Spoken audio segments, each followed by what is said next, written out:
Қайырлы күн барша көрермендер, менің каналыма қош келдіңіздер. Баршаңызға қасиетті Рамазан айы құтты болсын, ұстаған оразаларыңыз қабыл болсын. Бүгін сіздермен ашытқысыз оңай дайындалатын шелпектің рецептімен бөлісетін боламын. Осы шелпекті мен бала кезден жеп өскенмін, менің анамның дайындайтын шелпегінің рецебі. Алдымен ыдысымызға жылы сүтімізді құямыз. Тұзымызды саламыз. Қантымызды және ас содамызды қосамыз.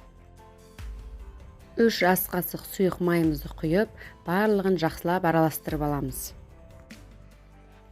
Ұнымызды аз-аздан біртіндеп сала отырып, жұмсақ қамыр илейміз. Илеп алған қамырымызды бетін жауып, 10 минутқа тындыра тұрамыз. 10 минут өткеннен кейін қамырымызды алып бірнеше бөліктерге бөліп аламыз. Осылай дөңгелек формаға келтіріп алған қамырымызды оқтаумен жұп-жұқа етіп жаямыз. Орташа отта қызып тұрған майымызға екі жағын қызартып пісіріп аламыз. Шелпектеріміз жұп-жұмсақ болып, үрленіп, әдемі болып пісіп шығатын болады. Осы рецептпен жасап көріңіздер, сіздерге ұнайтынына сенемін. Егер қанты көбірек десеңіздер, аздап қосуға болады, ал мен қантының шығып тұрғанын ұнатамын. Міне біз барлық шелпектерімізді пісіріп алдық. Өте дәмді, өте жұмсақ, керемет болады. Міндетті түрде жасап көріңіздер.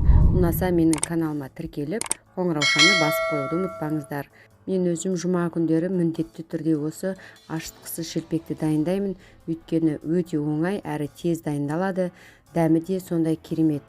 Пісіре салысымен балалар бірден жеп қояды. Сондықтан сіздерге де дайындап көруге кеңес беремін. Алдыда әлі де неше түрлі рецепттер салатын боламын. Ас болсын.